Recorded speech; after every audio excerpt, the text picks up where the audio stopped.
Why do some hikers stroll into camp fresh while others limp in looking like they've just survived a war zone? Well, after 34 years of hiking Tasmania's toughest tracks, I've learned the difference comes down to a handful of trail-tested strategies. In this video, you'll get 10 multi-day hiking tips, lighter setups and smarter food systems and mistakes to dodge, starting with the fastest way to save hundreds before you even step out on the track. Borrow before you buy. Now, before you splurge on shiny new gear, let me save you hundreds with my SCOPE method, a 5-step system for building a kit that actually works. Step 1 is sequence matters. Buy in the right order. Rain shell, footwear, layers, sleep system, shelter, and leave the pack until last. Now, back in the day, back in the early 90s when I started hiking, I started out with my grandfather's old H-frame pack. Then I spent years lugging my Uncle Mark's ancient squeaky backpack up muddy hills. Did it look cool?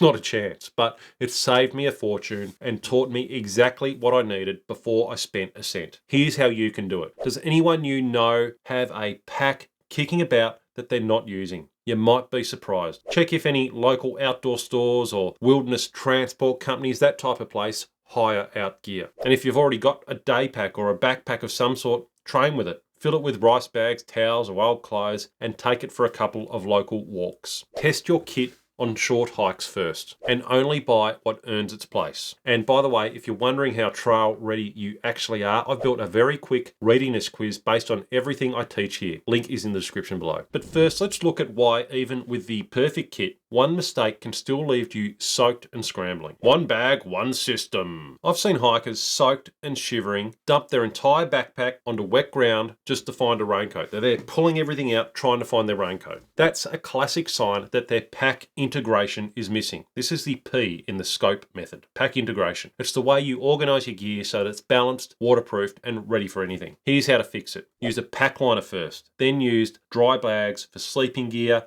for your clothes, your first aid, that type of thing. Keep rain gear, snacks, and quick access stuff in pockets or right at the top of your pack. Practice finding essentials in the dark or with gloves on. If you can't, rearrange it until you can. And always try and pack the same way. Once you have a system for packing, you'll know where everything is intuitively every time you're out on the track. Think of your backpack like a toolbox. Every item has a home and you should be able to grab what you need in seconds. No more frantic gear explosions in the rain. But even the most organised pack can still weigh you down if it's crammed with gear you'll never use. Ditch the just-in-case gear. Core kit first. Now, over the years, I've guided hikers who brought a fresh t-shirt for every day of a 6-day hike, and actually a couple, who even packed a hairdryer thinking there'd be some power to plug it into at camp. Seriously. That's why your core kit first matters. Your must-have shelter, your sleep system, your stove and insulation get first priority. Everything else has to fight for its spot. Here's how to do it. Spread all your gear out on the floor before packing. If it didn't earn its keep on your last 3 hikes, it stays home. Unless, of course, it's a safety item, safety gear, essential gear. You'd still take that stuff. You don't ditch that. You need to take that. Keep the clothing rotation minimal. Hiking clothes dry pretty fast when they're managed correctly. Think of your pack like a VIP guest list. Essentials get through the door. Just in case items, well, they're staying on the outside until you make a decision a little later on. And once you've lightened your load, the real game changer isn't in your pack at all. It's how you fuel your body before it runs on empty. Fuel early, fuel often. Now, I've led groups who've dragged themselves into camp absolutely shattered because they didn't eat until lunchtime. And by then, your energy tank's already empty and it's hard to recover. Think of your body like your car. You're not going to wait until it runs dry on fuel to refill it. You're going to stop somewhere first and add a bit of fuel before you run out. So here's how to keep your energy up all day. Eat every hour, even if you're not hungry. Set a timer on your phone or watch, or just keep an eye on the time. And when your phone beeps, when your alarm goes off, have your snack. Mix quick carbs for fast energy with fats and protein for endurance. But even the best fueled body can't outrun a trip-ending injury if you're not prepared. Fix problems early. Now, over the years, I've had my fair share of blisters, and the biggest mistake I've made is not treating them soon enough. I'll feel that rubbing and think, I'll stop in 10 minutes or I'll wait until the next break. But by then, it's been rubbing for half an hour and I've got a full-blown blister. I've seen it happen to many friends too. On a 9-day hike last year, one of my mates developed nasty blisters in the first 2 days and he had to walk for the remaining 7 days with those blisters. We treated them every day, but it never should have got to that point. And again, using a car as an analogy, it's like driving a car with a flat tyre. If you pull over straight away, you can fix it and you can keep going. But if you keep driving with a flat tyre, mind you, you will wreck the wheel and maybe the whole car. So don't be a hero. Treat it now, not later. Here's how to stop that happening when you're out on the track. At the first sign of rubbing or a hot spot, that warm, irritated feeling you get, stop immediately. Swap socks, tape the area, or dry your feet before moving on. You need to stop that rubbing, that skin shear. Carry a small prevention kit and know how to use it. And I did a video on that, which I'll leave a link to down below as well. Stopping for 60 seconds now beats limping for days. Everything I share today falls into my trails framework. The 6 pillars that keep advanced hikes safe and fun. And I'll link the full quiz in the description so you can see exactly where you stand. And while your feet carry you forward, they won't help if you're miles from water with nothing to drink. Never rely on one water source. So a few years ago, I was deep in central Tasmania on a remote 6-day route. We knew we were heading into a notoriously dry stretch. So before committing to the exposed range, each of us loaded up with 8 litres of water at the last reliable source. An extra 8 kilograms on our backs. Heavy, but absolutely necessary. That day was magic. Blue skies, a summit, a ridgeline campsite with jaw-dropping views, even a surprise Coca-Cola from one of my very good mates. Morale was high. The next day, well, that was a different story. We pushed on for a peak called Mount Nereus, one of the toughest, most remote peaks in the Cradle Mountain region. Through steep climbs, thick scrub, and relentless sun. By the summit, we were exhausted and dangerously low on water. We'd only taken enough for what we thought would be just for the day, and we probably didn't carry enough from our 8 litres each that we'd taken in. On the way back,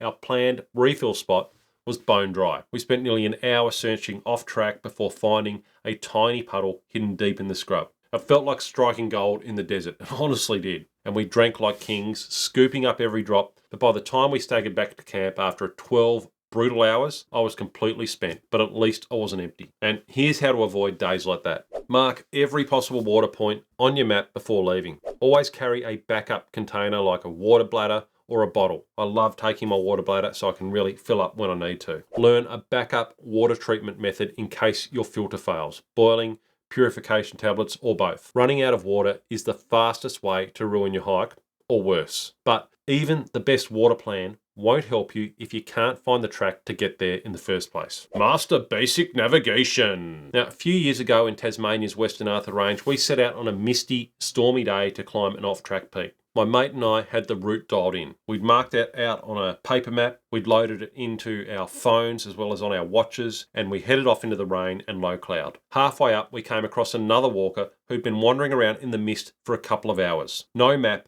no compass, not even a phone app to check their position. They had nothing. They'd been walking in circles, completely lost before finally stumbling back towards the route. And this was in a region renowned for bad weather and dangerous conditions. And sadly, this isn't rare here in Tasmania. Every summer and winter and autumn and spring, people get rescued simply because they couldn't navigate. Getting lost is one of the most common and dangerous mistakes. Relying only on your phone is like hiking with one shoe. Fine until it isn't. So here's how to make sure that's never you. Always carry a paper and ideally laminated map and a compass, and know how to use them. Practice in clear weather so you're confident when the visibility is not as good. Keep navigation tools where you can grab them instantly. A map or a sleeve in your jacket pocket, a compass on your lanyard around your neck or at the top of your pack is ideal. Tech can fail, batteries die, screens crack, but your skills and a good map will always work. And even if you know exactly where you're going, Tasmania's weather can still ambush you in minutes. Never trust the forecast. In Tasmania's southern ranges in 2020, we had spectacular weather for the first couple of days. Blue skies, warm sun, barely a breeze. Then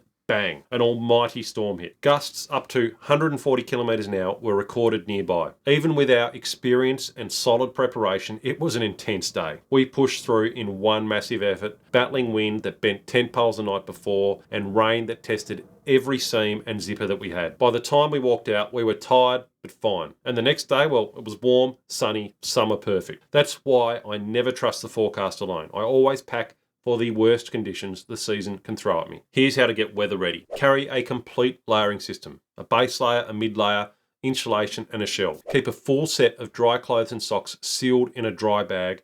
These are your insurance policy. Organise layers so you can add or remove pieces on the move without unpacking your whole bag. The weather can be like a roulette wheel. It can flip in minutes, and when it does, your safety depends on the system that you've built. But the real danger often strikes when you think the hard part's over. Downhill is where injuries happen. Now, a lot of people think the hard work is all in the climb, but in reality, it's often the descent where things can go wrong. Your legs are tired, your focus slips, and one bad step can twist an ankle or blow a knee. I learned that the hard way.